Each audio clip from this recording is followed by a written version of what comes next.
আসসালামু আলাইকুম। আজকে আমি আপনাদের সাথে শেয়ার করব আমার খুব পছন্দের একটা রেসিপি, চিংড়ি মাছের ভর্তা। আপনারা কে কোথা থেকে দেখছেন আর কার কার আমার মতো চিংড়ি মাছের ভর্তা পছন্দ, অবশ্যই কমেন্ট করে জানাবেন, যেন আমিও আপনাদের পেজ থেকে ঘুরে আসতে পারি। প্রথমে এইখানে আমি তেল ছাড়াই চিংড়ি মাছ আর চিংড়ি মাছের মাথাগুলা আমি অনেকক্ষণ ভেজে নিয়েছিলাম। যখন দেখলাম এটা থেকে পানিটা শুকিয়ে এসেছে, ওই একটু ভাজা ভাজা হয়ে গিয়েছে, তখন এর মধ্যে আমি একটা বড় সাইজের পেঁয়াজ কুচি, 2 কোয়া রসুন আর 3টা কাঁচামরিচ দিয়ে দিলাম।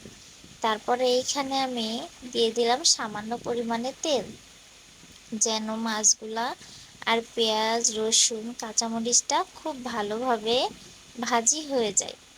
যখন দেখবেন এরকম আপনি হাত দিলেই জিনিসটা ভেঙে আসছে, তখন বুঝবেন এটা পারফেক্টভাবে তৈরি হয়ে গেছে। তো এইখানে আমি আগে থেকে শিলপাটাটা ধুয়ে রেখেছিলাম। এখন খুব ভালোভাবে এটা আমি বেটে নিব।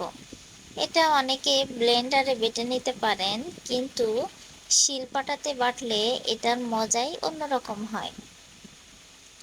এখন আমি এটা খুব ভালোভাবে বেটে নিব। আমি এটা শিলপাটাতে খুব ভালোভাবে মিহি করে বেটে নিচ্ছি। এখন এইগুলা মোটামুটি বাটা কমপ্লিট হয়ে গিয়েছে।